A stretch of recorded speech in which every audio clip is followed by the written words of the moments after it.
And to everyone, hi, good morning. You are at a meeting of the Manhattan Transition Committee. We are a committee of the Manhattan Developmental Disabilities Council that focuses on transition from high school into adult services for youth with intellectual and developmental disabilities living in Manhattan.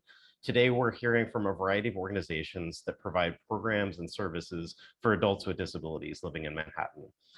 We have a lot of organizations presenting today and not a lot of time for each organization. We'll be sticking pretty closely to the schedule you see on your screen.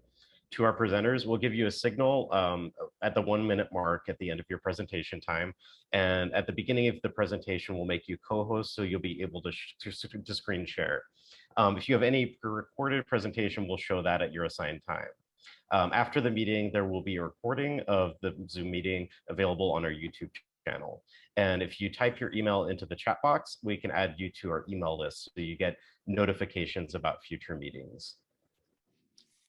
Without further ado, we want to introduce our first presenter, which is ADAPT Community Network. You're free to start now. Good morning. My name is Gloria Henriquez. I'm admissions coordinator at ADAPT Community Network, and I'm going to be presenting my colleagues, Karen Liebman, who is overseer of our adult learning program and admissions program, and Horatio Woods, who is director of our supportive employment program. Okay, so I'm going to start by talking about our day programs, and I'm going to attempt to share my screen.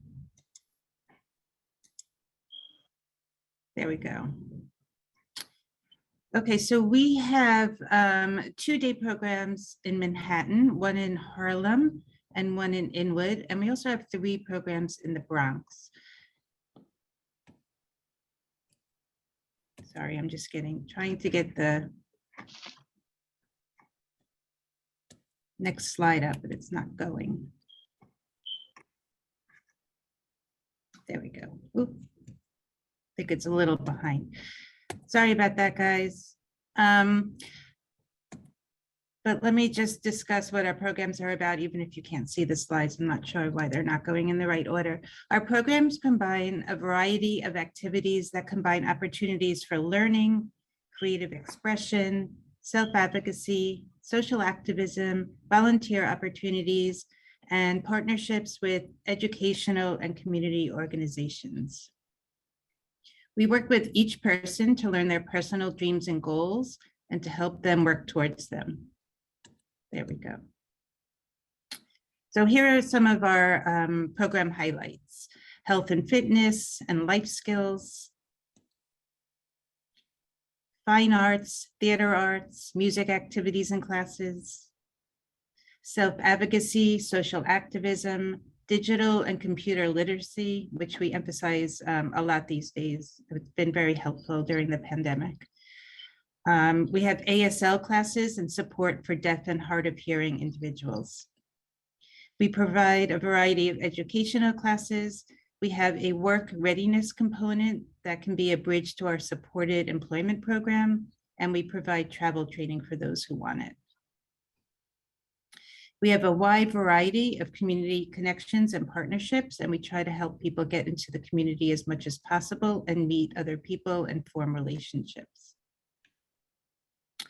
We have a wonderful team of direct support staff, and we also have specialists who work across our programs teaching classes in their fields.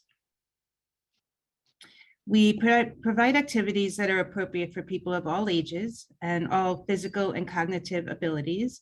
We try to meet each person where they're at and go from there. Our Manhattan and Bronx programs are barrier-free and wheelchair accessible. We are currently providing both on-site and remote activities, and we have the ability to be flexible with that depending on what is happening with the pandemic. People attending our programs have the opportunity to receive clinical services such as OT, PT, speech, and counseling if they qualify for those services. And we also provide nursing and behavioral support in our programs. You should feel free to contact Gloria or myself to learn more about our day programs. Our contact information is in the materials that you'll receive. You can also always contact our general referral line for information on day programs and all ADAPT Community Network services.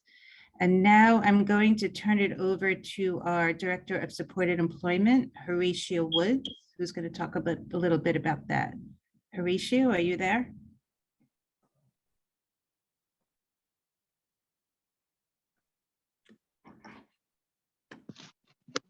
Maybe he couldn't get on. Okay, so we do have supported employment in all boroughs. We work with individuals to, we go through a process of discovery to learn about individuals and see where, we can find a work experience that will work for them. We have people working in retail,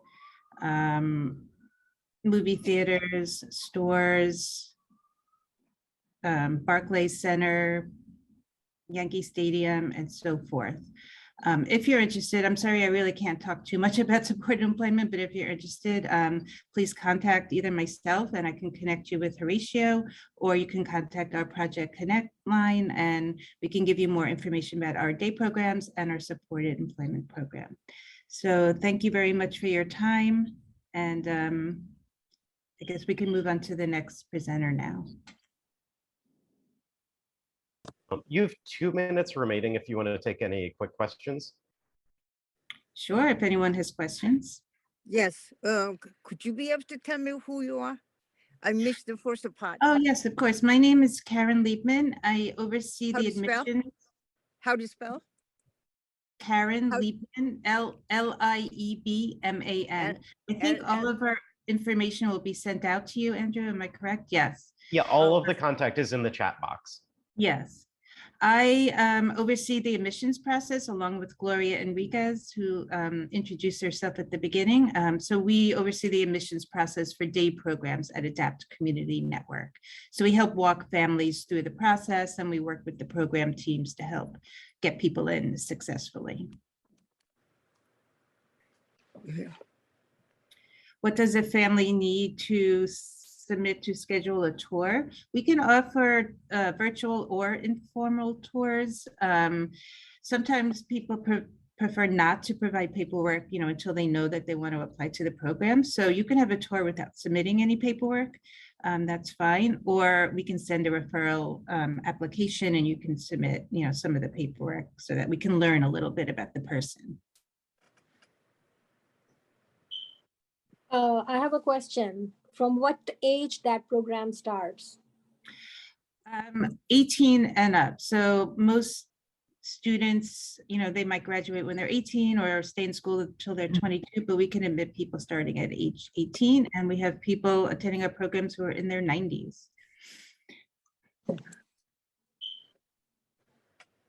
I think there was a question in the chat. Can you use these programs if you have self-direction? Yes, you can. And it can be in the budget or not in the budget. You begin supported employment only when the individual is done with school. No, we have people of all ages. Some people, it takes them a while to kind of figure out what they want to do or learn skills. So we have people who start working when they're in middle age and people who want to work right out of high school. Do you have a computer program? Hold on, we're going to need to move on to the next presenter. Yes, Thank you, ADAPT Community Network. We're now introducing AHRC NYC. Number lights. Hello, everybody. My name is Marina.Daurman, and I am one of the program directors within Manhattan region. I will be talking about day habilitation services today, and my colleague who is also here, Hannah, she will be talking about employment and business services. Next. Okay, so AHRC is, we're a family governed organization, and we're committed to finding ways for people with IDD to build full lives supported by dedicated family, staff, and community partners. So I'll talk about day programs in a little bit more details, and day habilitation service is for people right after high school and with emphasis on self-discovery, empowerment, advocacy, self-development, and working towards building and supporting skills person may develop with future employment in mind.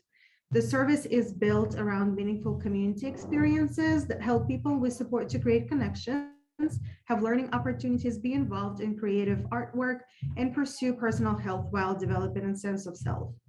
Services that we provide are Monday through Friday. Approximate hours are 9 to 3. The day may be shorter in person for some people. We provide transportation to and from program and also work with people on learning, traveling independently. People look for day programs, must be waiver enrolled. We are reimbursed through Medicaid. We do also support people who are in self-direction.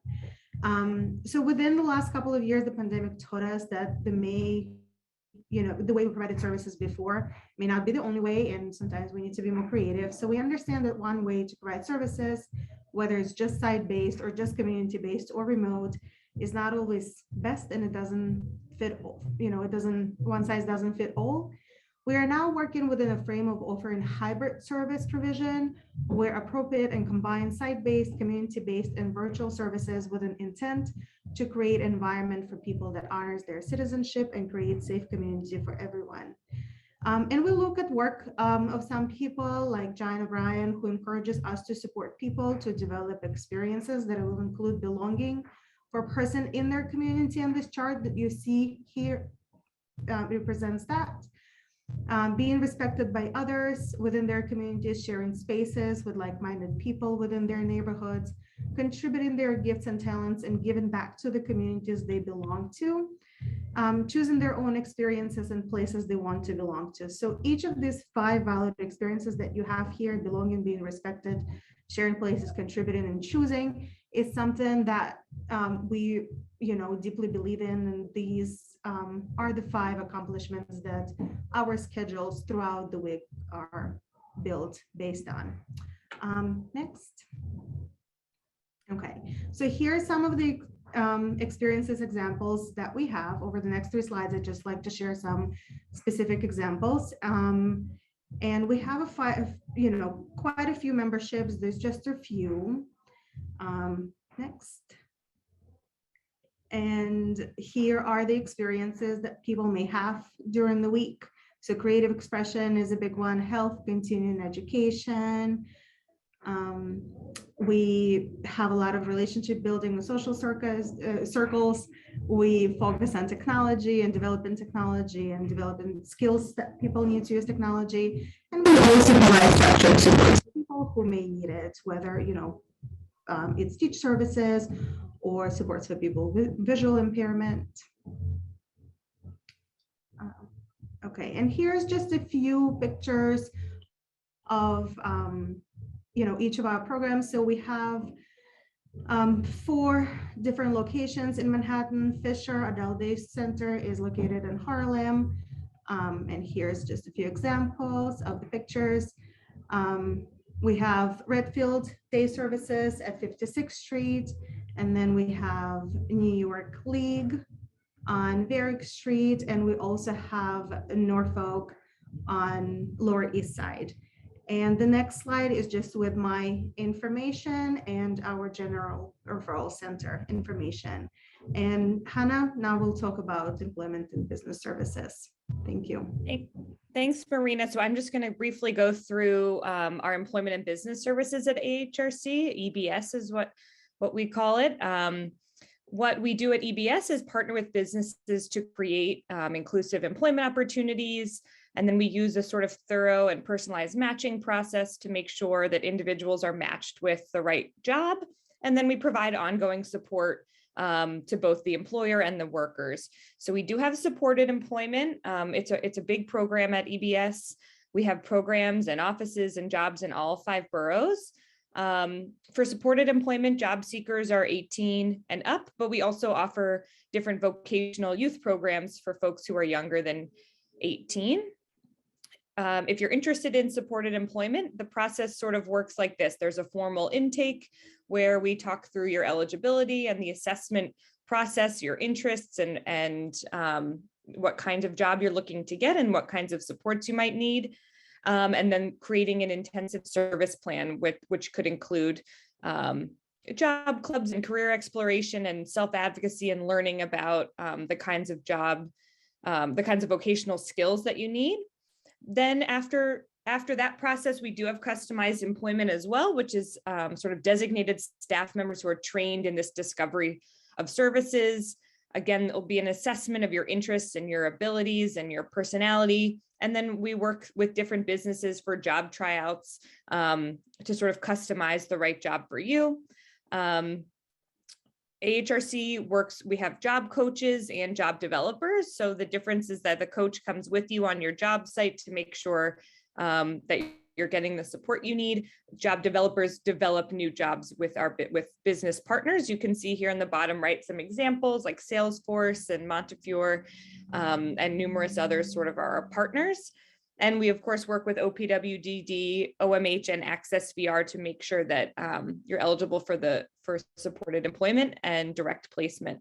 Some of our projects or some of our different pathways to employment you can see here, and when we send the slides or the recording out after, you might read more into the different programs that we have.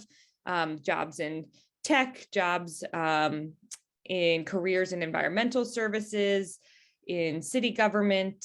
And then I just wanted to highlight our Hudson River Services, which is our social enterprise janitorial company, which is run through AHRC, providing janitorial services to numerous organizations and businesses and agencies, including the MTA and the FDNY. These are janitorial jobs where the hourly wage is $25 an hour and includes benefits and a lot of opportunity for advancement. So we do have 2 social enterprise opportunities within AHRC. And finally, here's just our contact information for just employment and business services. There's a different contact for each borough, or you can contact Michelle Shapiro, who's sort of the citywide. And you can either take a picture, or when you see the video later, you'll be able to have this contact information. Thank you. Thank you very much to AHRC NYC. Then we're going to use the next few minutes just to open it up for any questions from the last 2 presenters. And Andrew, do you mind if I just jump in really quickly? Hi, everybody. I also want to mention that I know that these are really brief presentations, but really great so far. We look forward to seeing all the rest.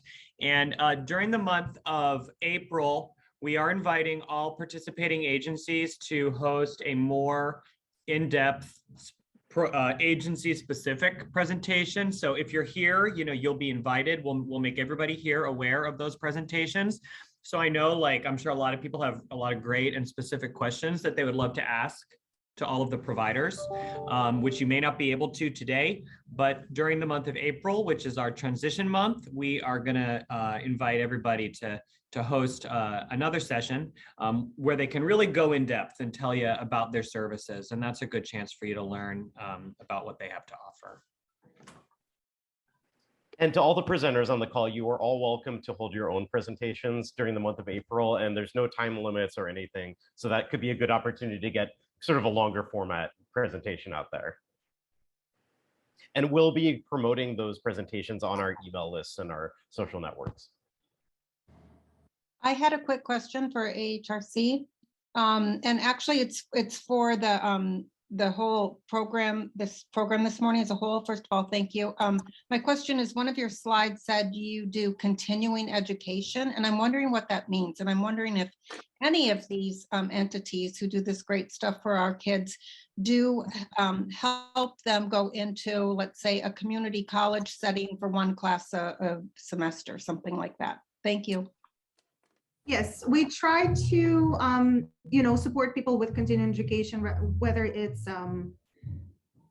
one class in college or some people are taking task.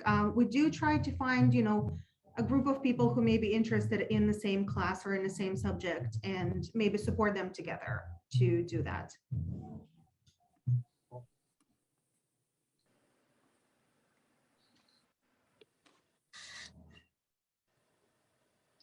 Jackie, I think you have your hand up.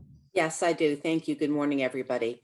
I have a question in terms of the EBS program.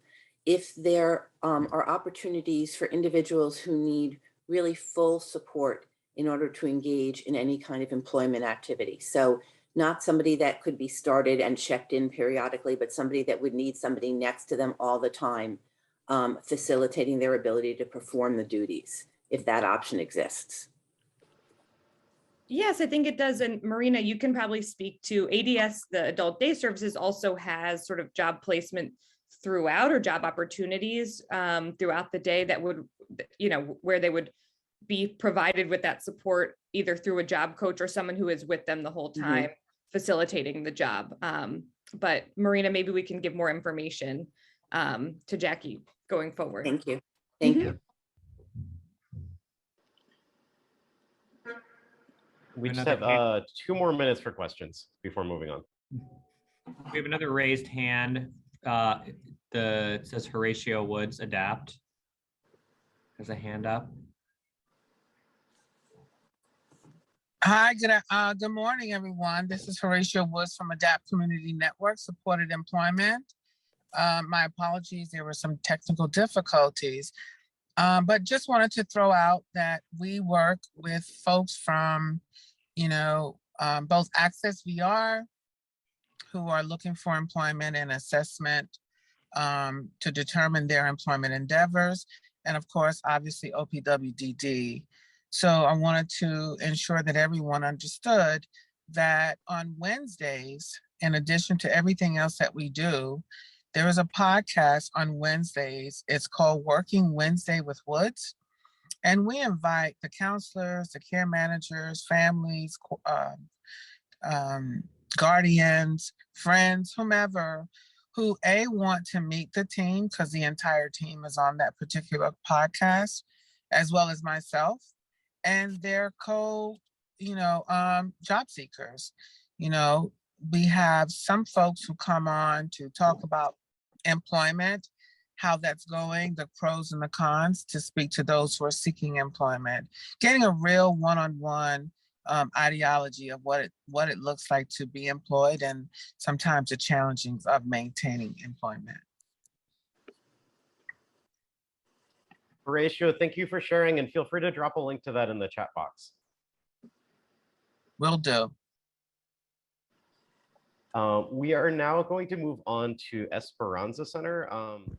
Good morning, everyone. I'm so happy to be here today, and I'll try to make it brief. I know we are all the time here. So I am from Esperanza Center, and we are located in the Washington Heights area of New York City.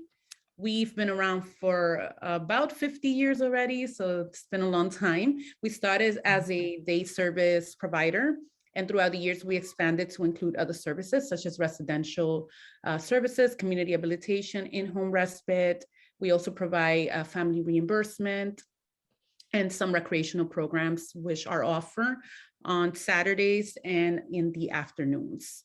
So I know this is probably a difficult time for any parent transitioning from the school setting to an adult setting. And one of the things that I always recommend is to really nail in what is it that's working for you now, because whatever makes sense to you now, whatever's working for your loved one right now, is going to give you sort of like that North Star, so that when you're looking for your programs and services, you can find one that aligns with you. One thing that I can say about Esperanza is that we truly take what your loved one is already good at and we elevate it to the next level. And that can be writing, that can be painting, that can be cooking, socialization, activities of daily living, but we really want to embrace it. We're not trying to redo or restart something that they don't have any concept of, but if they're good in painting, we try to elevate it so that they can go out there into the world and share their art, their music, their writing with the rest of us. We are multi-language, so we deal with Spanish speaking, English speaking. We have dedicated team members who are there every day on the ground. And from the moment they walk in to the moment they leave, they ensure your loved ones are safe. And we just love what we do. Our culture is much different than what you're probably used to. 1 p.m. in the afternoon, you might find just like a party. And I don't mean like actual party, an adults type party, but I mean like you will hear music in the background. You will see the individuals just having fun, socializing. And we really want them to just fit in and feel like they are like us, be in an inclusive world. Our bathrooms are pretty much open to everyone. We just don't believe in that segregation. You know, if they use the female's bathroom, we use it too. That's how we set everything up. And we work in collaboration. We could be in charge of Dayhab, and something happens in residential, we're all working together. It's no division as to this is your team and this is our team. When they come to our family, we're all connected. So if you like to learn more about us, you can click on the websites in the chat. We'll also love to get on the phone with you and answer any of your questions. We're also open to providing you a tour if that would make you feel comfortable. Anything that you need, we're here for you. And I guess I'm open for some questions or thoughts.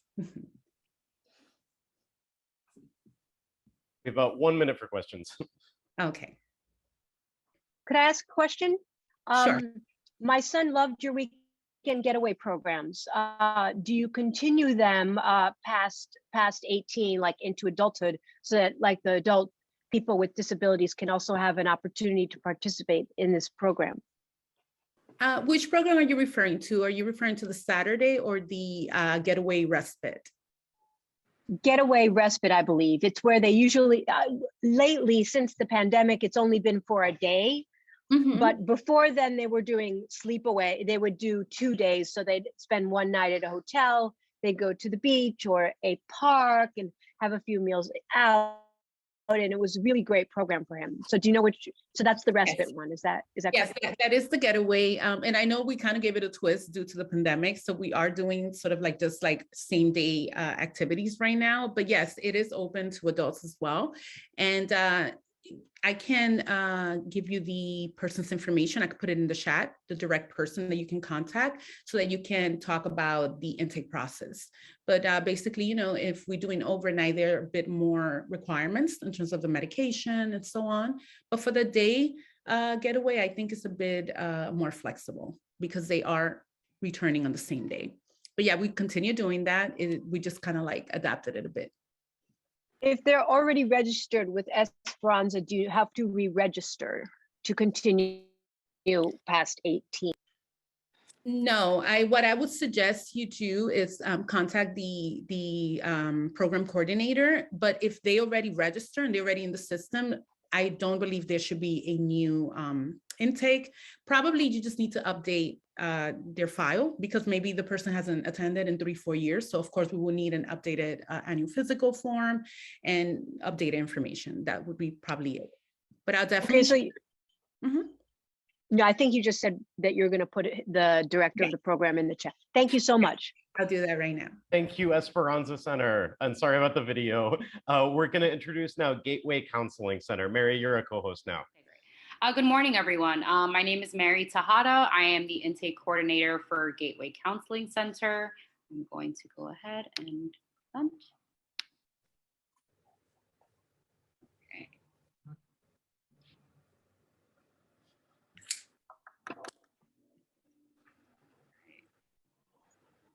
Great. We have a one location that serves Manhattan. It is located in the Bronx, 4500 Furman Avenue. It serves both Manhattan and the Bronx. Okay. And we have 3 specific programs that serve Manhattan. Start with.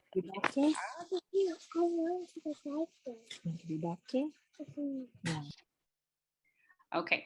First is group Dayhab without walls and site-based. We have both. Our schedule is Monday through Friday, 9 a.m. to 3:15 for that. And it also serves those who have aged out of school and are OPWDD eligible. We provide meals, so breakfast, lunch, and snack throughout the day, and transportation is provided. Okay. Just so you guys have a synopsis of what Dayhab is, rehabilitation programs are there to help individuals transition from the Board of Education to adult programs. It helps those navigate their interests, their goals, whether it be money management, bettering your academics, working on your social skills, travel training, things of that nature. And then Without Walls kind of serves the same purpose, but it's using community resources. And right now we are doing both telehealth and in-person for that. Okay, just so you have some ideas of what our groups consist of. Adult education, whether it be working on your mathematics, reading, writing, socialization skills, whether it's working on proper adult interactions. And then also groups are offered where individuals can learn about their feelings, whether it's their anger, their sadness, family structures, things of that. Okay. Also community inclusion and volunteer opportunities. Individuals would have the opportunity to participate in volunteer sites, and utilize the community to go on trips, whether it be to the movies, going on picnics, things like that. Okay, social skills, kind of self-explanatory, but we also integrate field trips. We have a basketball team, a dance team, and a photography group. So we have a photographer come in twice a week, show them how to take proper pictures, and we actually blow them up and put them in the building in our Bronx location. In addition to that, we also have a gym downstairs. So sometimes we have instructors come in, teach them how to use the machines properly, as long as it's part of their goals and they get the permission to use the gym. Okay, activities of daily living, so including, their grooming, money handling, wellness groups, self-advocacy. We try to make sure to incorporate these important tasks or activities within their goals. Okay, next program is our Supplemental Group Day Habilitation program. It's more of a after school, it's a recreational service that runs from Monday to Friday, 3:30 p.m. to 6:30 p.m. and then Saturdays and Sundays, 9 a.m. to 3:15. We do provide meals, so dinner during the week and then breakfast, lunch, and snack during the weekends. And we also provide transportation for that. So if you attend another day hub program, our transportation can pick you up from your day hub program and bring you to us, and then take you back home. Okay. So as mentioned, it is a recreational service. So we try to incorporate arts and crafts, whether it's, painting, drawing, jewelry making. There's also therapeutic activities like board games, playing video games, socializing with your peers.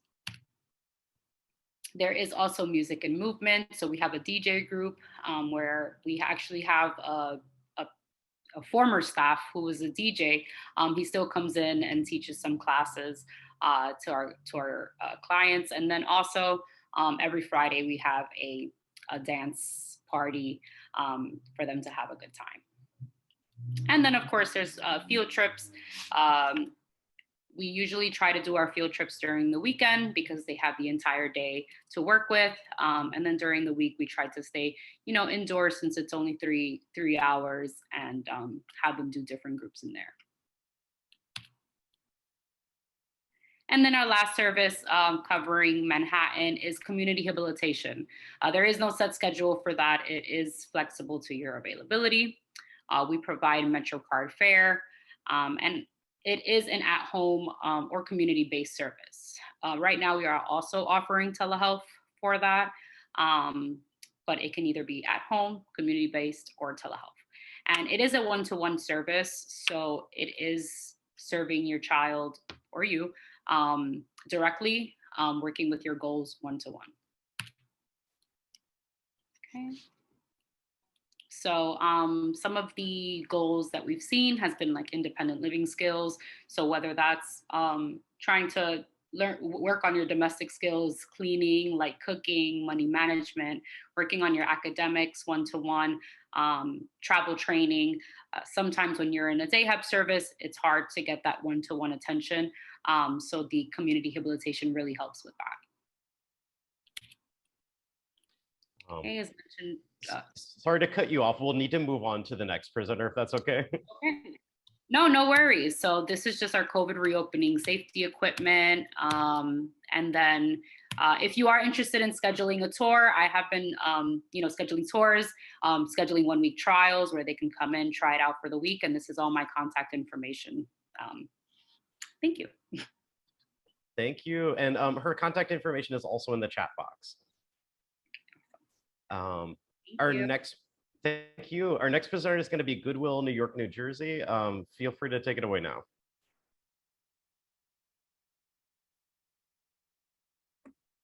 Hi, everybody. I'm Lindsay. I'm the outreach specialist for Goodwill. I also have Sade, who is our supervisor for our advanced program, which is one of our services we are going to go over today. All right, so can everyone see my screen? Yes, okay. So like I said, we are Goodwill Industries. This is our Manhattan location, but we do have locations in Queens and Brooklyn as well.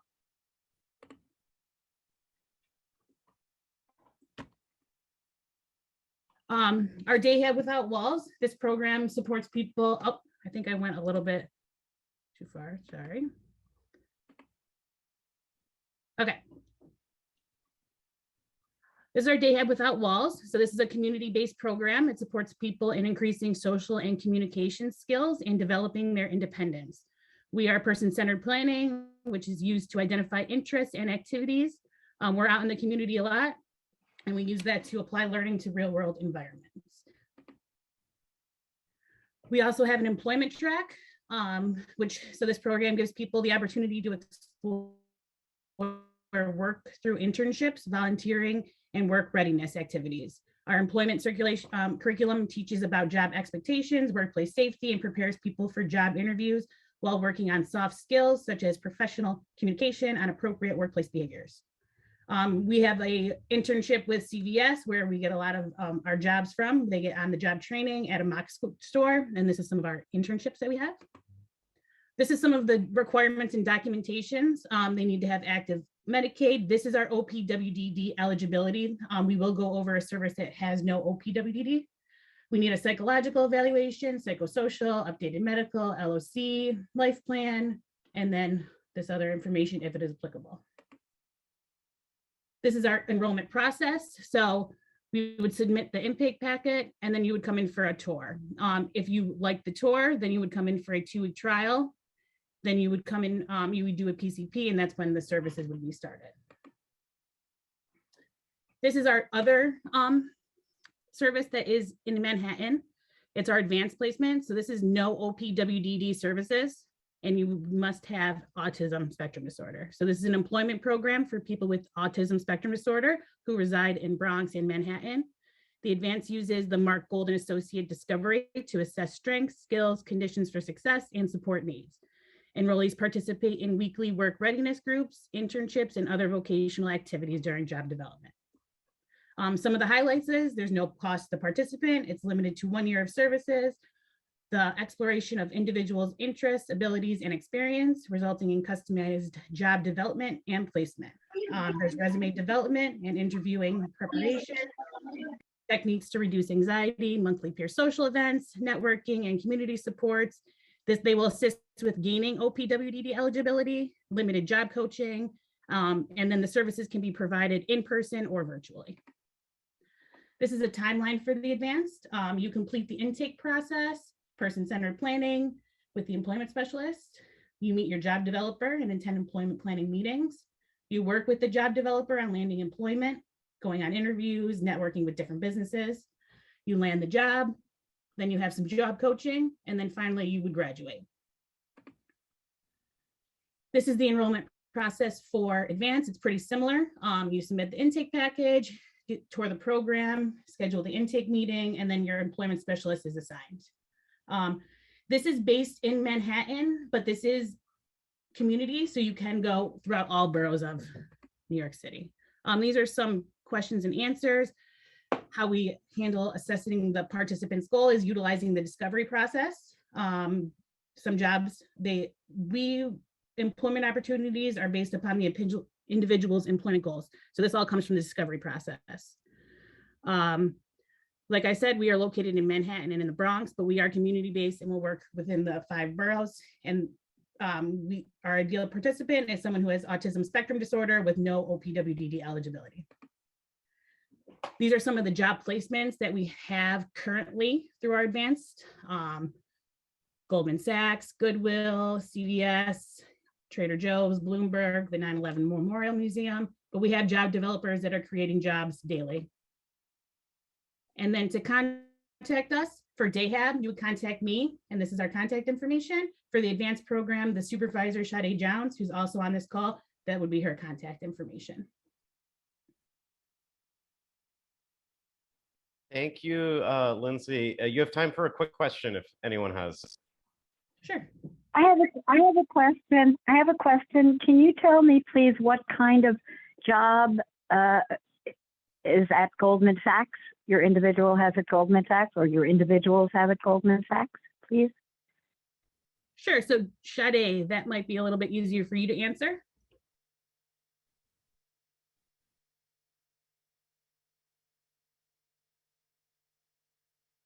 All right, I'm not sure. I will reach, I don't know if Sade is not on the call anymore, but I'm on the call. I'm sorry. I'm Oh, having connection issues. Can you repeat the question? I'm here. They wanted to know what the job is at Goldman Sachs. It was data entry.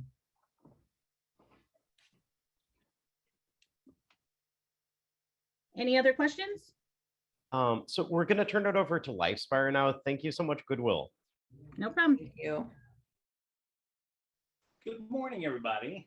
My name is Ralph Sporandio, and I am the facility director here at Manhattan North Comprehensive Service Center. I work with Lifespire Inc. You know, as you've heard most folks here presenting, we have a variety of different services that we provide boroughs. In particular, the comprehensive service centers that I'm at right now provide a variety of Article 16 services like psychotherapy, PT, OT type of services. We are providing it out of programming right now. Again, with our pandemic, as we all know, it's been a bit challenging. So we've modified program to help accommodate a lot of folks through remote activities, and generally trying to adapt to this new way of providing services. Manhattan North does provide services for individuals that do have somewhat higher needs base, like somewhat a fresh start type of stuff, where we provide little additional supports for folks with a little more needing of more supports needed, so behavioral issues. We do a lot of community interaction, including our volunteer sites in which which have been modified over the past 2 years here. But slowly we're starting to come back through services that we're providing with volunteering through City Meals on Wheels, and some senior centers who are now starting to communicate with us about getting back in touch with providing some activities for their seniors. So we're slowly integrating back into getting more into the community and becoming more involved with the folks outside. And again, we're a dehabilitation program here at Manhattan North. This is the services that we're providing, which are skills-based to help us all adapt to living, integration, safety concerns and needs. All these are the types of services we're helping to teach and to promote with the individuals that we assist. We also are co-located with another program for Lifespire, which is the Manhattan South program, which Jillian, sitting next to me, is the director of. She'll tell you a little bit about her program, but essentially it has a lot of the same elements of ours. Again, Manhattan North is a little more geared towards some more behavioral issues that we can accommodate. Again, it's a slow move back into programming with the pandemic kind of winding down, knock on wood. And as we gear up and we have more folks coming into program, we'll be able to provide more assistance and bring in more folks, especially in the sense of needs-based with people who have higher behavioral issues. Again, let me let Jillian talk a little bit about her Manhattan South program, which is generally the same. Go ahead, Jill. Hi, Jillian over here. I'm the facility director for Manhattan South, and we also offer similar things as Manhattan North, or we work with individuals, adults 18 and over, work on, personal basis, what they need to work on, communication skills, socialization skills, independence skills, community. We do volunteer work. We offer Article 16 services as well, speech, OT, PT, psychotherapy. They need the same things as the other programs. They need to be waiver enrolled. We work as they come in, we give a tour, we see if we can provide the services, and the individual's welcome to start. And like I said, we work on whatever needs they want to work on.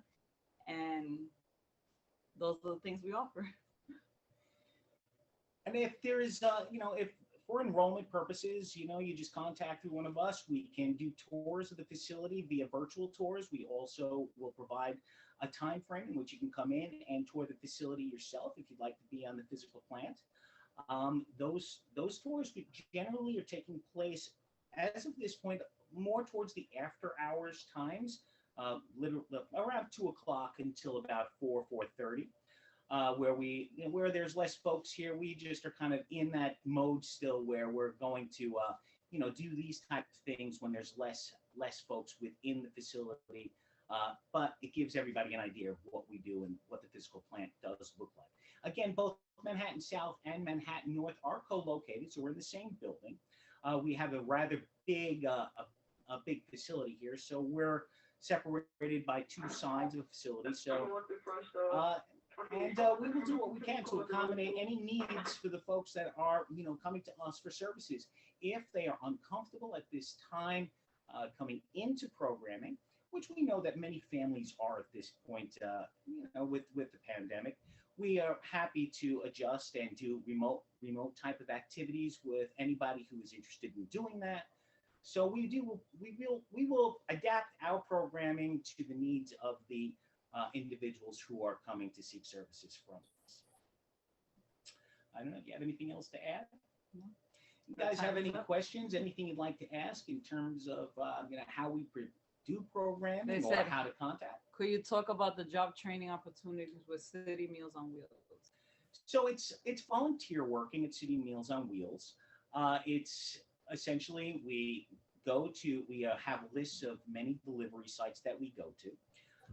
And we go out to deliver each one of those meals. It's essentially just our participants going to meet and greet the seniors who are receiving these meals, which is a big bonus for both the people who are doing deliveries, our participants who are working with the volunteer programs, and for the seniors themselves to get a good experience, connecting and communicating, as you would expect folks that aren't usually getting these meals in City Meals on Wheels, are elderly, they're isolated. So even the small amount of contact that happens between us coming to deliver a meal and a small chat that happens at that interaction is actually beneficial for everybody involved. And we have great success in terms of, our relationship with City Meals on Wheels and the relationship our participants have with the folks that we do our deliveries to, which again, is successful, and we enjoy doing that programming very much. It has been modified, of course, during this time frame, but we are starting to gear up, and more and more deliveries and more routes are coming our way. And again, like I said, we're also experiencing an uptick in our senior centers who are starting to now reach out and talk to us a little bit about what they'd like to do in the future in terms of activities and participating with our population. Lifespire, Ralph and Julian, thanks so much for sharing. Thank you. Mr. Andrew. Hold on, we need to stay on schedule. We're going to hand it over to QSAC now, Quality Services for the Autism Community. Yes, thank you, Andrew. This is Johnny Nunez. I'm the intake coordinator at QSAC. Hope everyone is doing well today. So QSAC has been in business since 1978, and we primarily serve the autism and the intellectual disability population. Our Manhattan Day Hab program is at 212 West 125th Street. So we are taking individuals at this time, and they do go out in the community. Some of the sites are Applebee's, Dwayne Reed, various movie theaters, data entry, clerical work, etc. So our tour process is you contact myself. I will put my information in the contact, the chat. And if you like the program and want to move on to the intake and the trial, then I would need a psychological within 5 years, psychosocial within 5 years, and a medical evaluation within 1, along with QSAC's DAHAB application, which I would provide. We also have a new program that just came out. It's a GED program. I can give you the email address to get more contact information. The email address is qsac.com/NEDP. And you could also contact the following person for that program and a SEMP program. You can contact Mr. Joseph Amadeo. His phone number is 212-244-5560. So regarding the DAHAB program, I know I'm going back and forth, so I apologize on that. With the DAHAB program, they do strive to go out in the community as much as possible. And when it's weather permitting, they'll go to the parks, bowling alleys, arcades, whatever the individual would like to do. And then when they do stay inside, they'll do arts and crafts, various club activities, learning a new language, teaching the individuals how to do cooking. So when a person gets screened for our DAHAB program, they develop goals in collaboration with the care manager and QSAC's behavioral staff. So it's geared towards the individual. As I said, we do try to go out in the community as much as possible. 1 day out of the week is recreation, and it's a choice of weather permitting. We also have a community habilitation service for Manhattan, and that's either in-home or that's out in the community. Because of a shortage of workers, we are hiring, if the family does have a worker available, we are hiring that worker. That worker would have to go through QSAC's trainings and then be willing to work with the family. We also have a non-Medicaid Manhattan program. So the non-Medicaid service coordinator helps the individual with the eligibility process. So they may partner with outside entities to get the evaluations, and they can help them also with getting the Medicaid. With Medicaid, they also partner with ACA. So I will take questions at this time.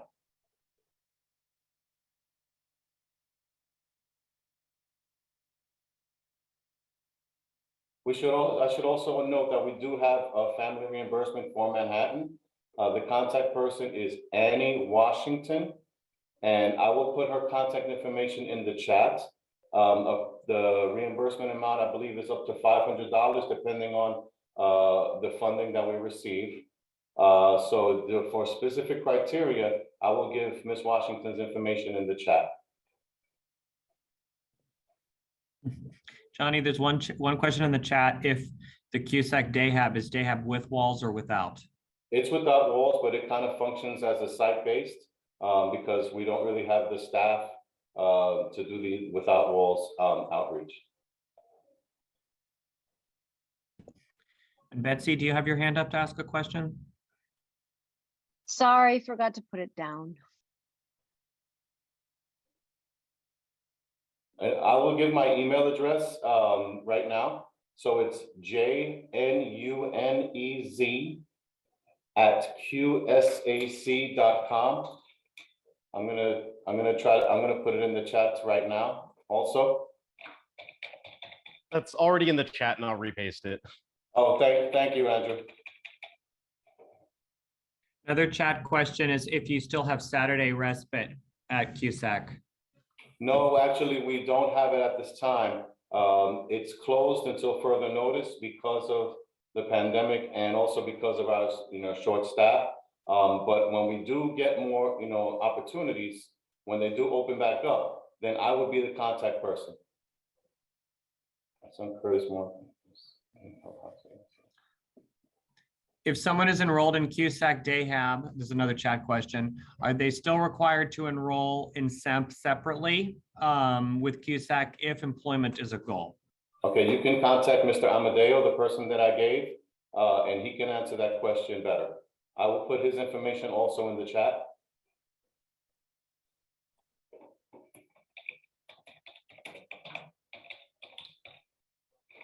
Johnny, I already put that in the chat at the 11:01 mark. I'm sorry, Andrew. I'm very No, new at doing that. you're good.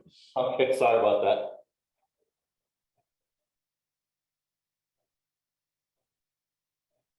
Johnny, do you want to give a brief answer to this question? What does without walls mean?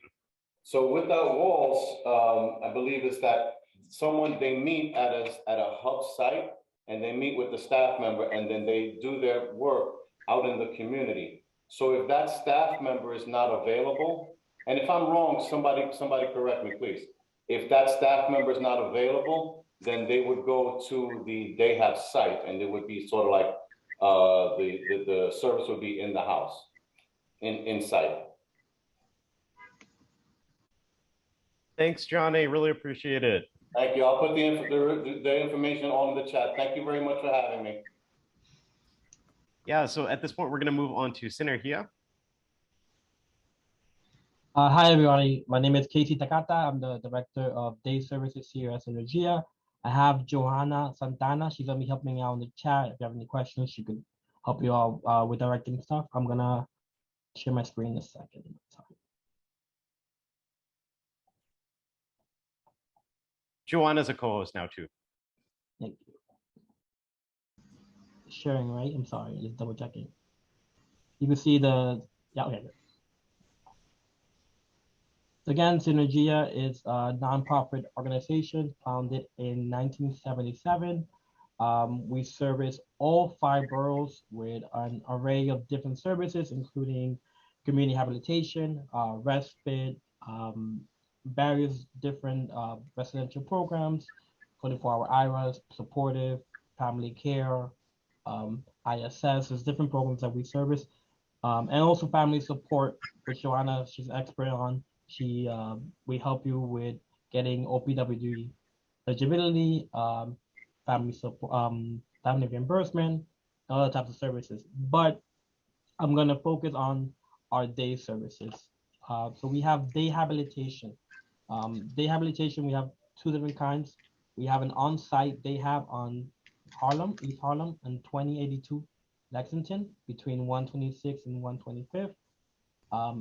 We service individuals from the ages of 21 up with various different kinds of disabilities. We also have a Day Hab Without Walls program as well. It's what Johnny was explaining is these individuals, they have services out in the community. So they also have goals, but all their goals are services outside.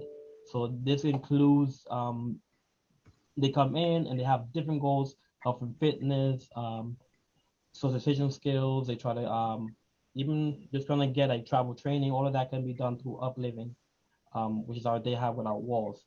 We are partnered with a small partnership with YMCA. So we have a small group that goes like every other, like 3 times a week. They go to YMCA. They work out with a professional who's trained with working out and making sure that they're doing the right exercises and don't get hurt. Our program runs Monday through Friday, usually 9 to 3 p.m.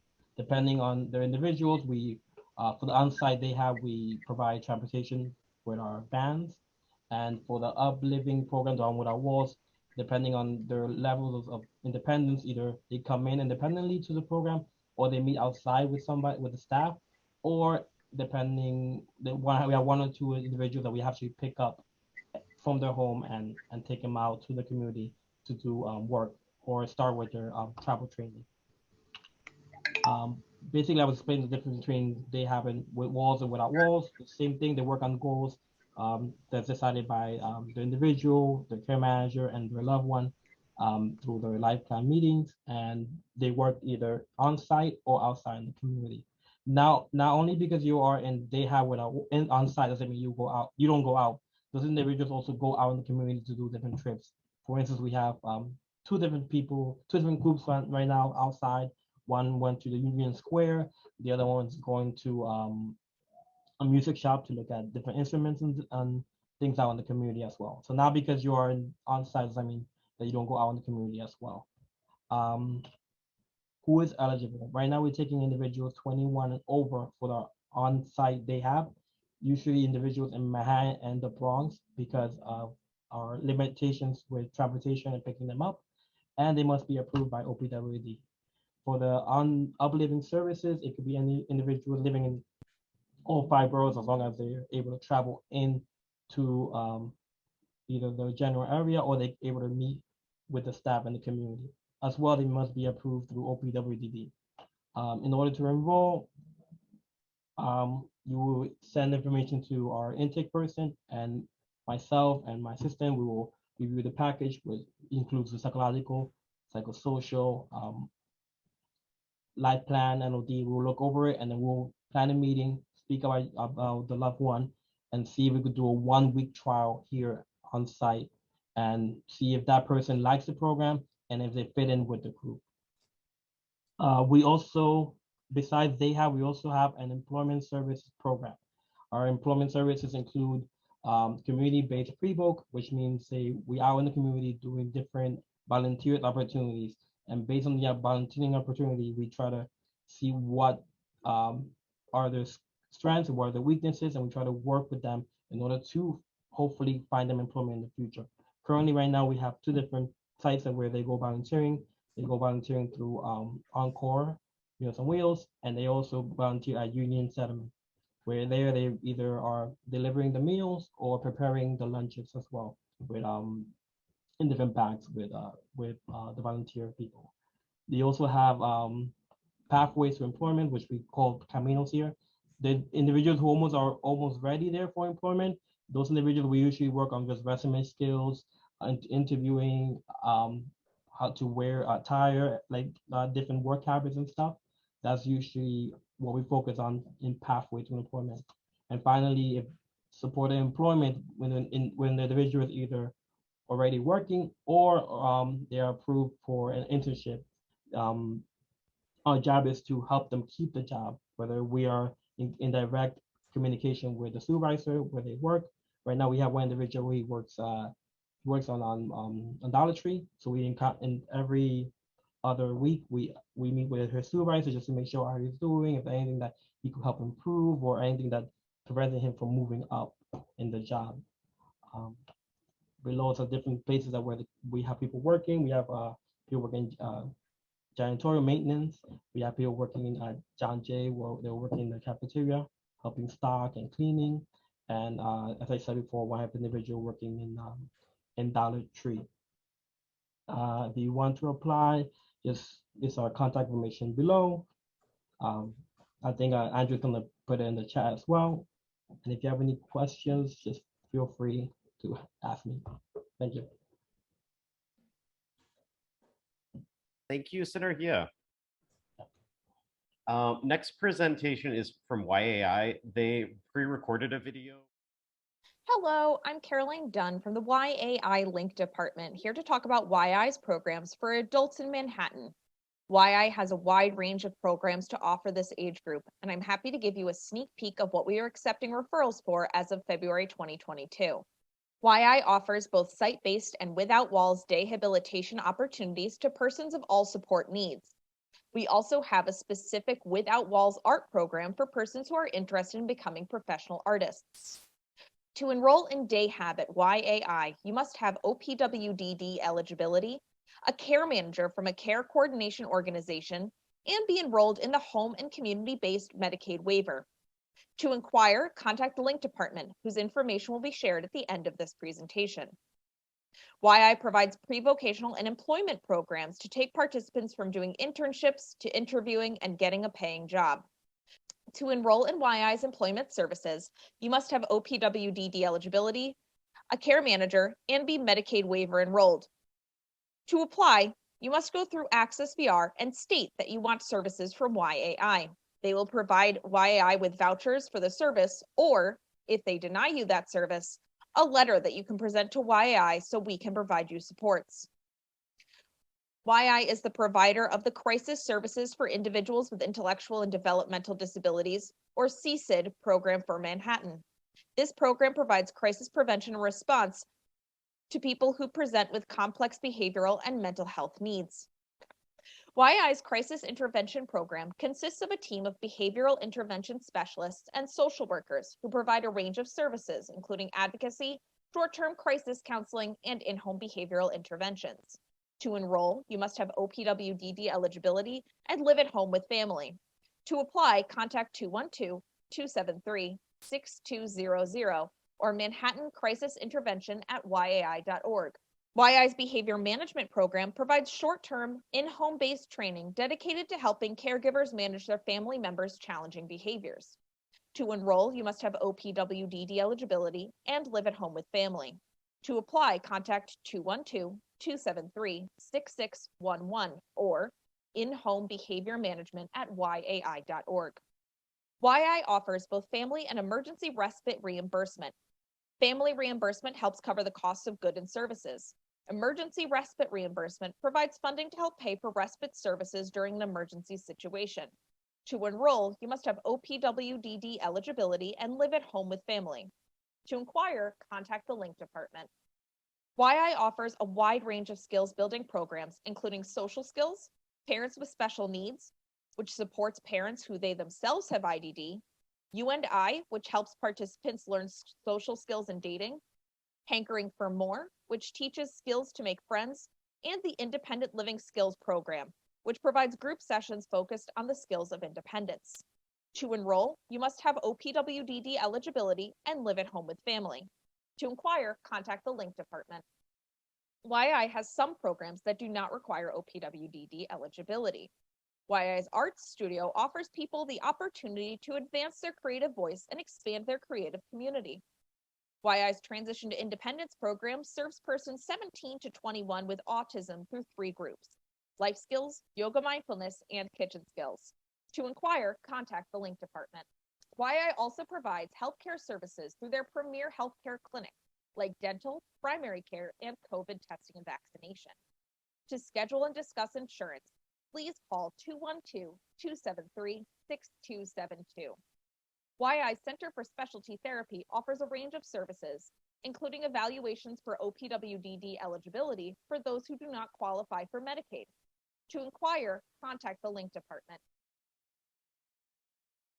YI hosts trainings each month about a variety of topics.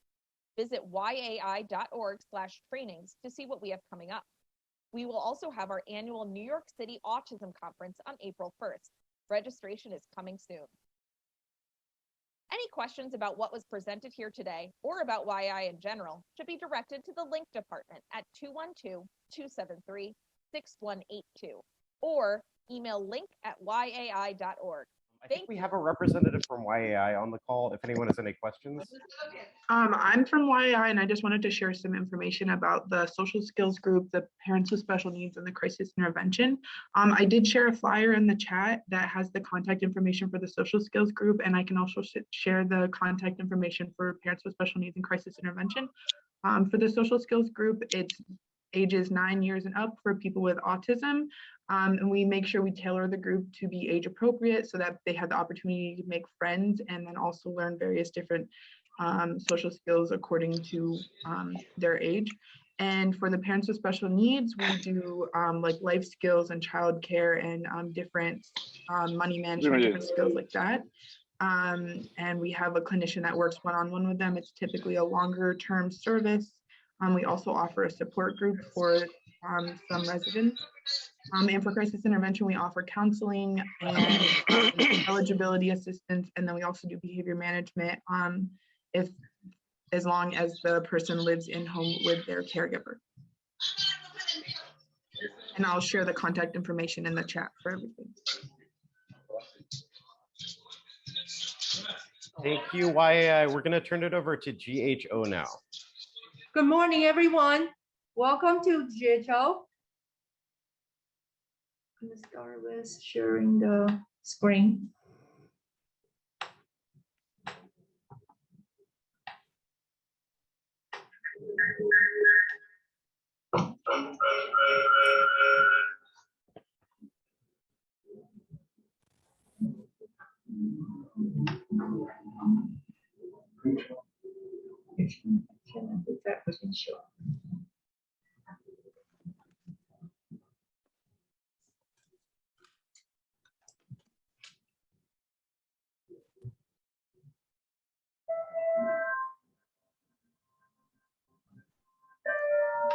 I've been here for over 21 years. I'm an outgoing person. We all like to help each other. In 1992, Jane Kuo founded General Human Outreach to improve the lives of individuals with intellectual and developmental disabilities and to address those needs in the Asian American community. Today, GHO provides services such as individual residential alternative housing, Medicaid service coordination, day habilitation, community habilitation, and family support services. 현지가 가르치고 싶다는 거. 제가 이제 현지가 장애가 물론 있지만 얘한테 가르치고 싶었던 뭐 피아노라든지 수영, 그다음에 골프, 뭐 현지가 좋아하는 줌바, 이런 모든 것들을 그 셀프 디렉션을 통해서 일단은 그 보넷으로 가르치는 거잖아요. 제가 돈을 들지 않고 그리고 이제 앞으로는 뭐 마일리지도 있다 하고 캠프도 있다 하고 아트 현지 좋아하는 거 아트도 있다 하고 해서. Our programs are designed to foster independence, grow confidence, and enrich lives. Our habilitation programs, which include day habilitation and community habilitation, teach daily living skills in a non-residential environment. Teachers are very nice. They support me and teach me things. Clerical work, cooking, preparing food, and meeting a lot of friends here. They get to know them. Participants can also move on to day habilitation without walls and/or pathway to employment. This offers the opportunity to work out in the community in volunteer and employment settings. Pathway to Employment is a one-year program, so we were in service for 1 year and we work one-on-one to build job readiness skills, community exploration, explore different careers. Jitsa, she gets shy sometimes, but she's actually very lively and very expressive. She wants a job. She's optimistic and she doesn't let anything hold her back. Our individualized residential alternative housing offers a 24-hour support in a friendly environment. GHO also offers support to families who may need help navigating the system to qualify for available assistance. Our participants are valued members of their respective communities. We value the worth and autonomy of each person and seek to empower every individual so they can reach their greatest potential, achieve personal fulfillment, and obtain an enriched quality of life. I like the music because I like to learn. We'll be working so hard to prepare for the next show. I go to library, yoga class, Special Olympics for gymnastics. I work for children's ministry as a volunteer. 현지 저는 항상 제가 꿈꿔오는 것은 현지가 이제 비록 장애를 가졌지만 저는 제가 기도하기는 현지의 삶이 정말 풍부해지기를 바랬어요. 그런 I like it. Integrity.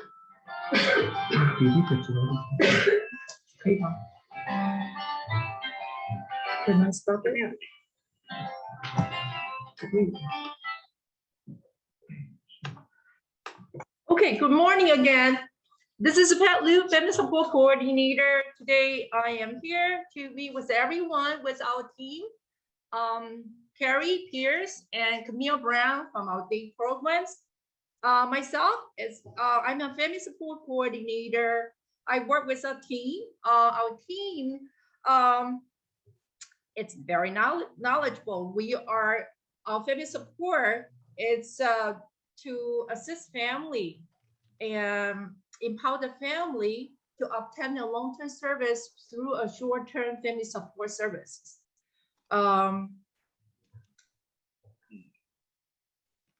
If you are new to the OPWDD systems, our family support team will be able to help you to obtain the OPWDD eligibility and to identify the program, the service that you need, and then eventually to get into a long-term service such as a care manager and waiver service, a day program. And now, especially for the family that are dealing with individual, they are in the transitioning stage. We know it's very challenging So we work very close with you, with the school, and then with OPWDD to hope to expedite and advocate your need. During this time, we will be able to explore a lot of variety of the day program out there, waiver service out there, and also secure your Medicaid and also other public benefits. So you will be able to, identify a suitable day service before you age out from the Board of Assistance. Pat, sorry to cut you short, but we'll need to move on in just a minute. Okay. Oh yeah, so Pat, thank you, GHO. We're gonna move on now to Advanced Care Alliance. Chrissy, you're a co-host now. Okay, great. Thank you. Okay. Hi, everybody. My name's Chrissy Bryant. I'm the Outreach Coordinator over at Advanced Care Alliance. I'm going to do a very brief overview of what a care manager can do for you and how we can assist you in becoming eligible. So I just wanted to Okay, so just a brief overview on what CCO is and what it stands for. Advanced Care Alliance is one of the care coordination organizations that specializes in providing care management services to support people with intellectual or developmental disabilities. We provide an integrated approach to care with a dedicated care manager. And currently we are serving nearly 25,000 people across New York State. We serve the New York City area, Long Island, and Lower Hudson Valley. Transitioning from high school and aging out becomes very important. While people are in school, most of their services are provided or arranged through the school district at no cost to the family. So when a child is starting to plan for that transition part, services are no longer entitlements. So the person must now qualify or be deemed eligible for services through OPWDD, which is the Office for People with Developmental Disabilities. So this is when a care manager becomes a really important part of helping families navigate this new system. Establishing OPWDD eligibility is something our admissions team can help with. They'll connect you to OPWDD's front door and then apply for eligibility. If the child is 8 or younger, we would be applying for provisional eligibility, and we would need to reapply usually around 7.5 years old to apply for permanent eligibility. I just listed some of the things that are needed in the application. So it would be psychological report or an IQ testing, a social history, which has a lot of the developmental milestones that are needed, an annual medical or physical, IEP, which is school reports, autism report if it's applicable, as well as the transmittal form. Can I ask? Which our team will help you fill out.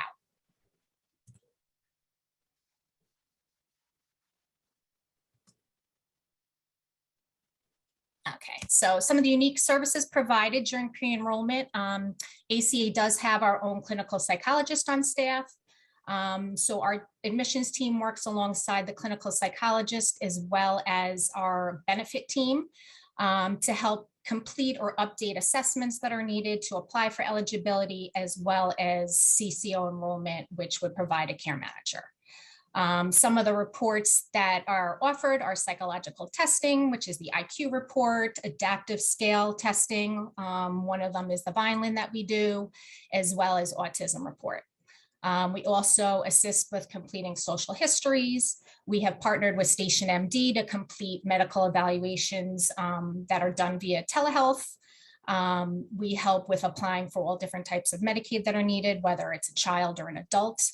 And we also have a specialized admissions coordinator on staff that helps with some of the more complex situations or unique situations, such as if a person is living in a nursing home or a rehab or incarcerated but has special needs, we can help enroll them with those teams. Some of the ways a care manager can help, they'll create a life plan with you to identify goals and programs that you are interested in enrolling in. They'll provide information about non-OPWDD types of supports. Some of those supports could be connecting you with the YMCA or library classes or sporting clubs and events. They also support you through life transitions, such as we discussed, high school and aging out, any changes in housing, vocational, a loss of a caregiver is just to name a few. We also ensure appropriate health care, so we can help coordinate appointments, transportation to appointments, medications and treatments. And another thing we can assist with is accessing and maintaining benefits that are needed, such as Medicaid, SNAP, HEAP, and navigating Social Security, which can get overwhelming and confusing. So we're there to support that as well. These are just some testimonials from some parents and members. Most of them, of course, are revolving around the pandemic lately. So we've assisted someone in getting an iPad so they can participate in their remote day hab. We've assisted with getting those appointments to those for COVID vaccinations, which were so difficult in the beginning, as well as finding residential homes for one of the other families. Some key points or tips just to remember: transition planning does start early. The earlier, the better. So for high school age kids, 14, 15 would be a great age to start. Attend an OPWDD front door info session as soon as possible. They're done virtually or via telephone. It's right on their website. You can sign up in all different languages. And applying and establishing OPWDD eligibility early is a really key point to remember. The admissions coordinator can help you apply, but it can be done as early as 3 years old to obtain family support services and up. And depending on the region, it can be a lengthy time, so the earlier the better. Obtaining and keeping evaluations, assessments up to date if possible. Save everything, even if it's something from early intervention or the earlier years, save everything, because anything can be updated, and a lot of the historical information is in the earlier reports. So I would definitely save everything, scan it in, keep it in a folder. We're here to support you with any questions or guidance or referrals, so please do not hesitate to reach out to me directly. My information is listed here. I'll put it in the chat also. And lastly, if you sign up for our agency email updates, we do offer numerous family forums and parent workshops each month. We have a resource tab on there with a lot of different information. We offer new member orientation for newly enrolled families, just to kind of get, what to expect the first 3 months added. So I will include that email as well in the chat. Thank you, Chrissy. Thank you, ACA. We're going to keep it moving with Care Design New York next. Todd, you're a co-host. Hi, everybody. Good morning. Thank you for attending, and I hope you guys have learned a lot about the different providers. My name is Todd Brilliant. I work for Care Design New York. I'm one of the enrollment specialists here. Chrissy, thanks for that that lead in. I don't have a beautiful PowerPoint or but I just wanted to do a more informal chat with you guys. So basically, I wanted to start off with a little bit of the history about how CCOs were formed, just for a minute or two. Many of you might be familiar with the old system that was in place under the Office for People with Developmental Disabilities, Medicaid Service Coordination. So what happened was the federal government decided, and Medicaid decided that in order to really provide the best care management service coordination is to separate it out into separate organizations outside of the providers that you've all learned about today, like GHO that was just on, or YAI or AHRC. All those providers also did care management. They were called MSCs. So in 2018, the system had changed so that these CCOs were organized across the state or established, Care Design being one of 7 across the state and 3 in the city. And so all we do is care management. So that's all the resources from our agency are funneled into just care management. That's all we do. So that's the benefit of the transition to the CCO world, one of the benefits. The other thing is that under the MSC world, most of the work of the care managers were really designed to help the person, the student, get other services under OPWDD, like a day program or a respite program, recreation services. Under the new system of the CCOs, it's much more holistic, much more person-centered and whole in that the care manager now is really going to help your loved one get the services they need in all aspects of their life, whether it's supporting their physical and mental health, their community involvement, you know, and then the OPWDD world, like getting into a day program. But it's important to note that now, as in before, enrollment into a CCO is not just beneficial to the student and will like help them live a more quality life and achieve their goals, but it's a required part of the process of getting into another program. So like if you wanted your loved one to enroll in a day hab, they would have to enroll into a CCO and get a care manager, because there's paperwork and things that only the care manager can do to ensure that the student gets enrolled in another program. So that's a little bit of the history. Care Design New York is the largest CCO out there. We probably have about 28,000 people enrolled with us. At the beginning, we partnered with a couple of the larger agencies, provider agencies in the city, like YAI and AHRC. So many of our care managers came from those organizations and now are employed with Care Design as care managers. We have an enrollment team that's spread across the city. So if you chose to enroll with Care Design, you would be assigned a specific enrollment specialist. I handle Manhattan and Staten Island, but we have separate enrollment specialists for the other boroughs. And they would be your, I would say like your pre-care manager. They would assist you with every aspect of the enrollment process. So that's starting with, like Chrissy was mentioning, making sure that you attended a front door information session. It's really easy to do, and they do them every week. We'd provide you information to do that. That's one of your first steps. And then we would help you gather all the paperwork needed for OPWDD eligibility. If the student, your loved one, was already OPWDD eligible, it's possible that it could have been years ago and updates are needed. So we would assist you with scheduling and making the referrals and making sure that the evaluations are up to date.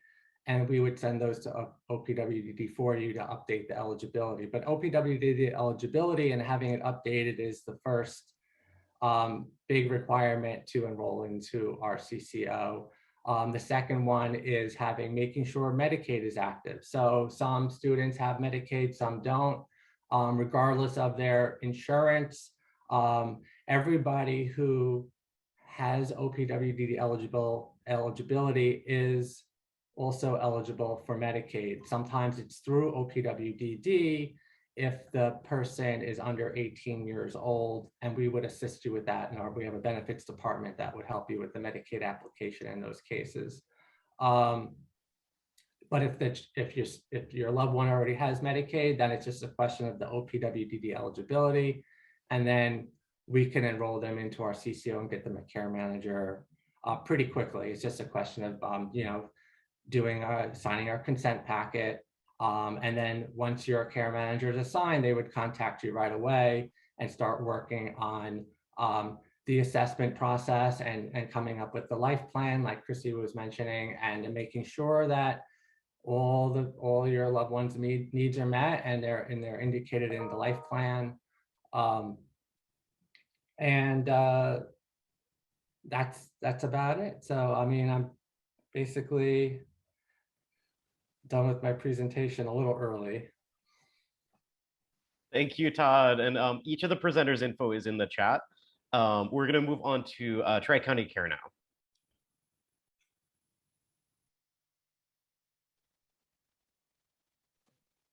Good morning, everyone. Can you hear me, Andrew? Okay, great. Good morning, everyone. My name is Jessica Williamston, and I'm here to represent Tri-County Care's Intake Department. I am here to let you know about the enrollment process, and I will also give some time for you to ask questions. So Tri-County Care is one of the 3 major care management organizations, and our ultimate goal is to help you through the eligibility process of OPWDD, to help you with your Medicaid process as well, and to ultimately get you your care manager.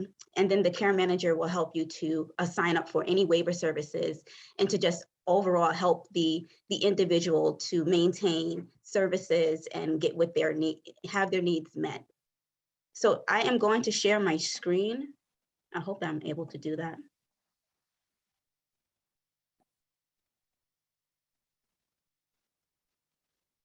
Okay, so on the screen here, you will see all of my contact information. Again, my name is Jessica Williamston. I am an intake and outreach specialist.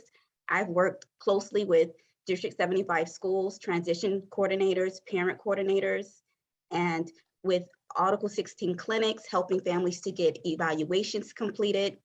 Our intake department is very knowledgeable on how to help you get through the process, which can be very difficult. It can be, we understand that the process can be overwhelming to parents. And this is why we are here in the intake department to help families get through the enrollment process successfully, ultimately getting you your care manager who will help you to receive services in your community. So our intake department will expertly guide you through the process. Number 1, helping you to fill in your application for Tri-County Care. And we ultimately want to get you through the process of care management, where we help you to get through the OPWDD eligibility process. We want to make sure that you have Medicaid. If you don't have Medicaid, we do have Medicaid specialists here who will help you through that process. Also, to ultimately just get you signed up for your care manager. Each case does have a different issue. So we definitely want to help you with your with that process, and we are dedicated to helping you get through to the services that you need. I'll go to the next slide. So again, we are here to help you through that process of getting you eligibility, making sure that you have appropriate Medicaid, and then ultimately getting you signed up with your care manager. And in our intake department, we are here to help you gather all the documents. So if you do not have a psychological or a psychosocial, we are there to call and send out the referral on your behalf. And we just want to make sure that you are supported every step of the way. You could always give me a call or contact Tri-County Care at the general phone number, which is 844-504-8400. If you would like to reach me directly, I can also help you to get started. It does not matter where you are in the process. Tri-County Care is here to help you, whether you have attended your front door session or not. We are here to help you sign up for that as well, and to just explain the process and get you moving forward. And my extension is 9298. Again, my information is on the screen, and we're looking forward to your calls. So we're looking forward to your questions. I would like to open up for any questions at this time. There was one from the chat, if any CCOs have Spanish-speaking care managers. Yes, of course. We definitely have Spanish-speaking care managers. We have multiple languages here spoken at Tri-County Care: Mandarin, Chinese, Hindu, Bengali. We have a multiple staff here who speak many different languages.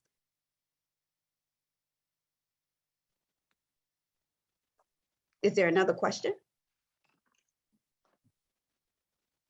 One said, what is your address in Manhattan?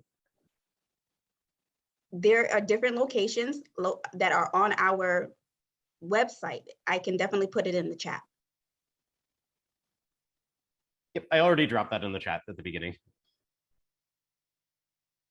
Okay, great. So definitely refer back to the chat for the website and also for the phone number to call Tri-County Care.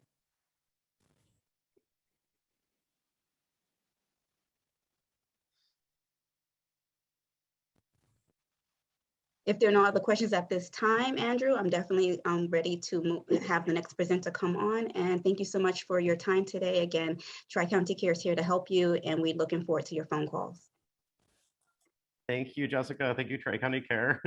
Now we're going to move on to the next organization, which is Partners Health Plan. Josephine, you're a co-host.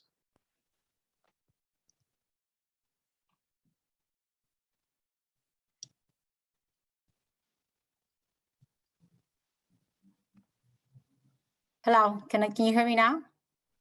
Hi, good morning. My name is Josephine Reyes, and I'm the Outreach Associate for Partners Health Plan. And I'll tell you a little bit of Partners Health Plan is, and then I move to the presentation if I'm allowed to share my screen. So we are a FIDA, a fully integrated dual plan, and is a health plan for individuals 21 and over that I IDD and have both Medicaid and Medicare. So I share my screen. Let's see. So Partners Health Plan, like I said, is for individuals that are 21 years and older, have both Medicaid and Medicare, and eligible for OPWDD services. We are in Westchester, Bronx, Manhattan, Queens, and Queens and Staten Island. I'm usually for Queens and the Bronx. So if any of the representative is needed, they'll be available to speak to you. One of the things that is different, I guess, from the CCO is that we have a group of a network providers, meaning that if you are interested in enrolling in Partners Health Plan, we'll have to check if your provider is part of the network. If the provider is not part of the network, we do a 90-day continuity of services. For those providers that are, for 90 days, we'll cover those services if it's a PCP. And if it's someone that is a therapist, mental health, we do it for 2 years. Also in the care team, which is, I'm sorry about that. The care team is comprised of a clinical care manager, which is someone that is a licensed a nurse or social worker, and another a care manager, which is a bachelor degrees level. So the care team will work with your family, directing the services and making sure that all of your needs are covered. And PHP offers an expedite the delivery of dual medical equipment like wheelchairs. I'm sorry, I'm breaking out. Wheelchairs, any dual medical equipment.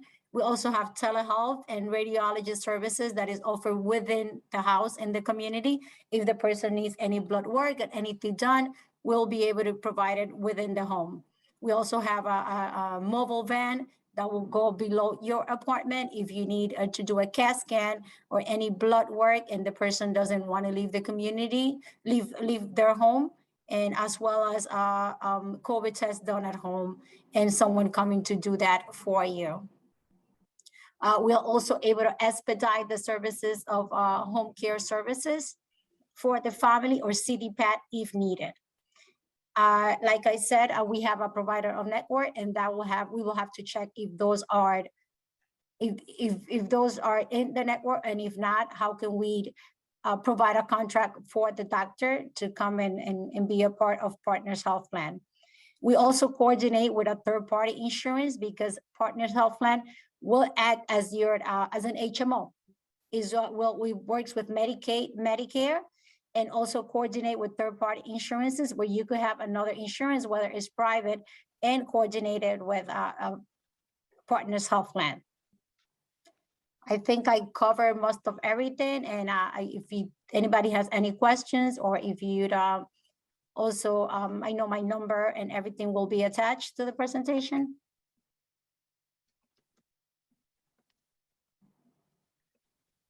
Yes, all the contact information is posted at the chat. And I think Jackie has a question.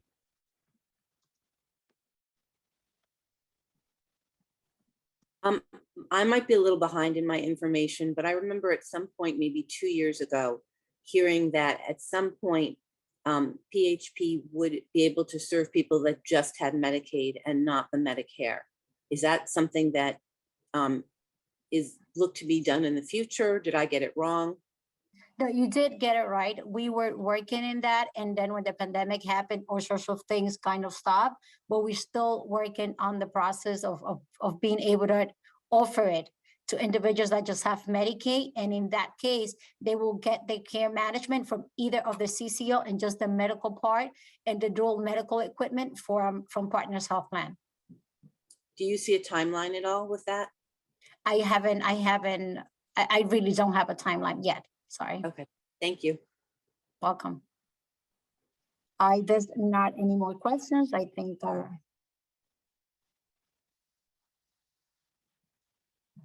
last call on questions.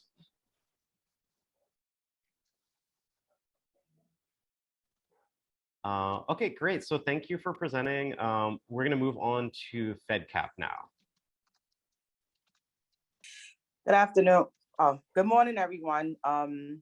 My name is Deetra White. I am the enrollment specialist here for Fedcap Career Design School. A little bit about Fedcap. I know the time is limited, so I'm going to go really fast. So if I'm talking too fast, I apologize. But just a little bit about Fedcap Career Design School and Fedcap Rehabilitation Services. Fedcap was actually founded in 1935, and basically we service, and it's Manhattan-based, is a not-for-profit organization that provides vocational training, employment resources, for those that face barriers to employment, such as people with all kinds of disabilities and employment-related barriers. Myself, as a enrollment specialist, I'm responsible, for pretty much enrolling participants into our training programs. So we offer a variety of certificate programs, from culinary to custodial services to security to OSHA to computer technology. I will start off with the computer technology training program. It's called CST, which is our computer service technician training program.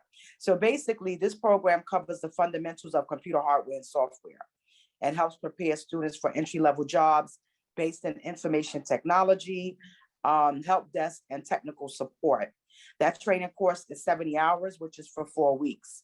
All of our programs are funded through Access VR,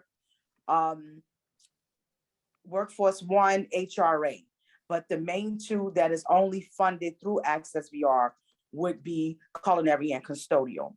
The next training program that we have would be our culinary arts. This is a great training program for those who like to cook. So our culinary arts training program pretty much prepare graduates for entry-level positions, growing in food service, in the food services sector. Training involves a mix of classroom curriculum with hands-on experience, and we will provide an externship, with area food service establishments. Job placement assistance is also available for all of our graduates once they complete the training. That program is 600 hours as well, and that program runs for 28 weeks, which is our culinary training program. The next program that we have would be our security guard training program. Now, this program in particular is for those who are looking, to do security. So it basically operates students with an overview of security guard industry. Students will gain, the skills needed, for a job as an entry-level security guard, and assistance with the New York State licensing process. Now, for that program runs for approximately for only 10 days. That's a 10-day training. In the 10 days, you'll receive your 8-hour, which is your 8-hour pre-assessment program certificate, your 16, your FO1, and your F80 training program. And again, once you do complete the training, job placement assistance is also provided. We also offer custodial training. Custodial training services program. It introduces the students to all aspects of custodial maintenance in commercial buildings. So graduates are prepared for entry-level positions in commercial cleaning companies, as well as custodial positions in the public and private sector. That program is a 24-week training, which runs for 4 months. It is divided into 2 parts. So you have the first 12 weeks, which consists of training in the day shift from 9:45 to 2 o'clock. Then you have your second shift, which is another 12 hours, which runs from 2 to 6. And that pretty much is broken down like that because in custodial, it kind of gives the students the opportunity to work in the daytime around people in an office environment, and how they would need to be able to move around, in those areas.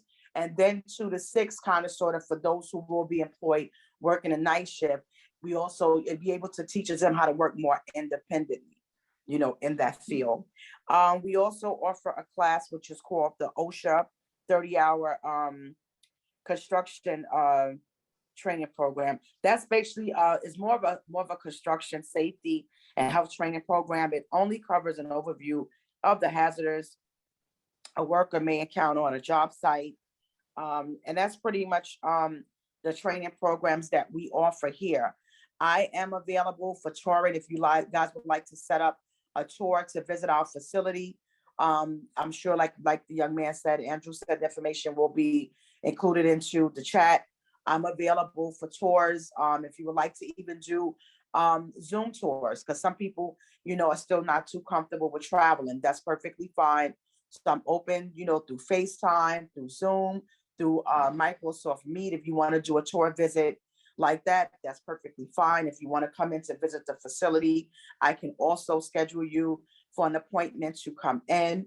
Also, for those who may qualify for Access VR, I can also sit them down and assist them with applying for Access VR services and be able to also, send their application, to Access VR. I kind of, I really sit down and help a lot of our participants or possible prospects that are still interested that may meet, the requirement, which is that you would have to have a medical disability and be able to provide documentation to support your disability through Access VR. When it comes to workforce vouchers, I can also assist with, the voucher paperwork as well, and with AHRC. So I'm kind of sort of all around the place with it, but I am available. Not only do I do enrollment specials within, I also do outreach. I've partnered with a lot of different organizations to also assist their clients that we have up and running as also, came into our program, did the training, now working. Once you guys do complete the training, immediately you will be referred over to our job placement assistance department. Ms. Angela Passard, she runs that department. She assists you with resumes, cover letters, mock interviewing. But this young lady, she'll be able to assist you with job placement assistance. There is an interest criteria for all of the training. However, if the participant do not have their high school diploma, an ATB exam would be provided. I would administer that for you. So some classes require for you to take a reading, math, and language arts. And there are certain grade levels that you would have to meet academically, in order to be enrolled into our program. So if anyone have any questions, please email me. You can call me. And that's pretty much it. One quick question for the chat before we move on. Someone who is enrolled in OPWDD services, can they qualify for your program also? Absolutely, as long as they're able to provide medical documentation, they may be eligible. But are they registered with Access already? Access VR, that is formerly known as Vested. If they are registered with Access VR, that's fine. If not, if they have a medical disability and they have documentation to support their disability, I can definitely assist them with applying for the Access VR services, where they can possibly, within maybe 2 to 3 days, they can find if they're eligible for the services. Thanks so much, Deetra and Fedcap. You're welcome. And last but not least, we're going to introduce Lydia Dolch from Open the Lid. Hey, everybody. It's been a big day. It's been a mega download of massive information. So I'm just gonna start out sharing a 2-minute video to change it up a little bit. Here we go. Open the Lid is a web-based empowerment community for neurodivergent people and allies. People fund this through self-direction as community classes and also pay for it through HSA. Hey, I'm glad you're here. Can you hear it? If you're someone who feels lonely, overwhelmed, or lacking the tools and resources you need to live your best life, you've come to the right place. Open the Lid has the answers you've been looking for. Let me explain. Regardless of your age or label, whether you're someone with neurodivergent needs or an ally, Open the Lid has individualized courses, lessons, and group community to help you figure out how to create your best life and the steps you need to get there. We do this in an incredibly supportive community with people from all over who love you for exactly who you are and what you have to bring to this world. People in Open the Lid experience friends for the very first time, connections to new jobs and volunteer opportunities, ways to advocate for themselves in lots of different educational and community settings. They even figure out how to find government funding up to $75,000 a year that they didn't even know existed. All of this is something I want to share with you. So sign up for our free trial and see how Open the Lid can help you go from surviving to thriving now. So that's just a quick overview, and I would love to open it up to questions while I put some information in the chat. Our groups are usually 16-year-olds and up, individuals. We work with any age. We work with, we've worked with a mom who was pregnant with someone with Down syndrome and said, what should I name them? I'm like, what should I know in the hospital? And we've worked with, people in their 50s who are transitioning, they're autistic and transitioning from male to female, and helping them navigate that lots of different worlds and self advocacy in lots of different community and governmental settings. Oh, great. Thanks, Andrew. I also just wanted to share for anybody out there, tomorrow we are having an open mic and dance party to kick off Valentine's weekend, and everyone's invited. So if that's something you're interested in, or you know someone who's interested, you're welcome to email me and we'll get you signed up. So yes, so we have a free trial for a week, and it's open to anyone. It can be an individual free trial or a group free trial. And then we work with folks to get funding. So if they have funding through self-direction, we'll become a vendor with that FI so that they don't have to get reimbursed. And then some folks can get funding through their family's HSA. When you put that money aside for health costs, it'll cover Open the Lid sometimes. And then we can also sometimes find some private donors that support individuals in certain situations. It's also, some folks do self-pay. It's $274 a month for the group classes and $487 for individual classes. So for an individual, if they are between 16 and 50 something is our group currently, they would log on to a Zoom meet every day. We have groups 5 days a week, and we have just one web page, and they're all color coded, so you don't need to be able to read to join in. We have people with all different neurodivergent identities. from all over New York State and out of state.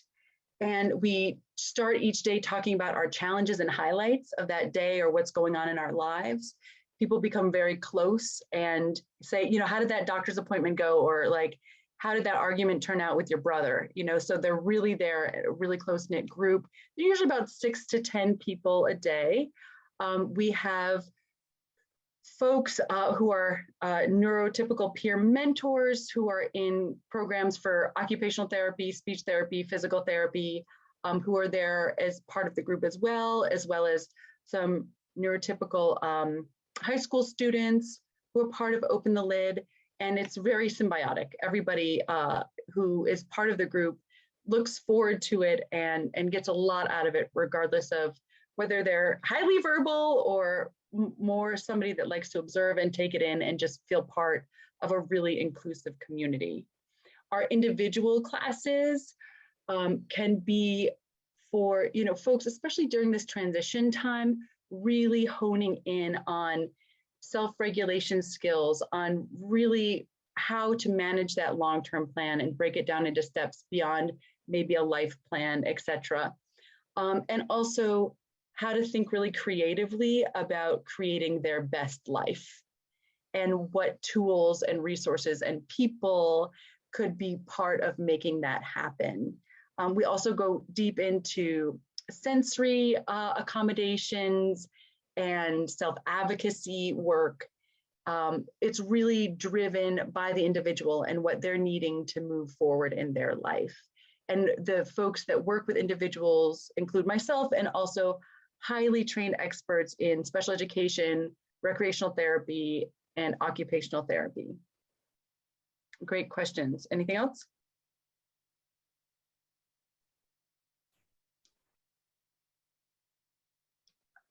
También podemos hacer las clases individuales en español.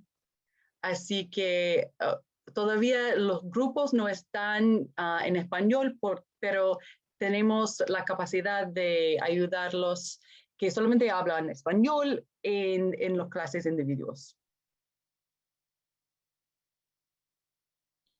Great. Thank you, Lydia, for presenting. That was a great way to close it out.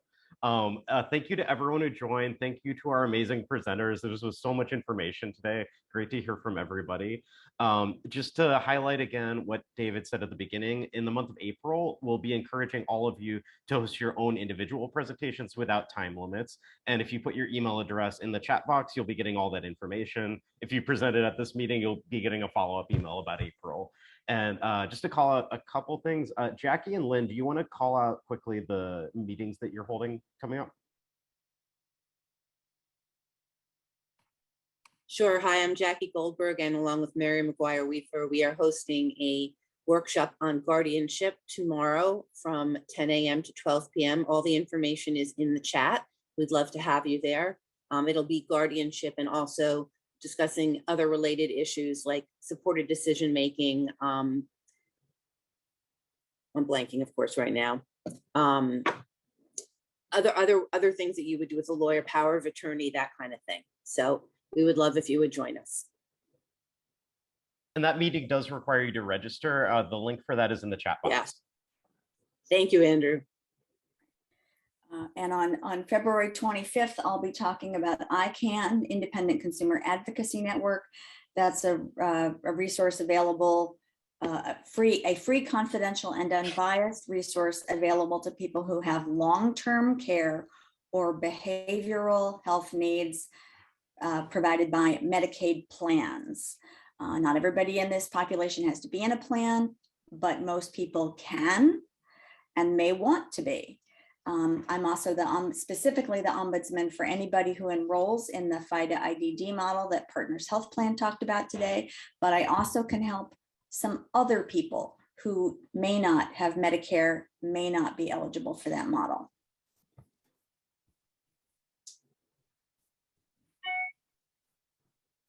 Okay, so thanks everyone. We'll keep the meeting open for a couple more minutes if you have any questions, but hope you left with some good information.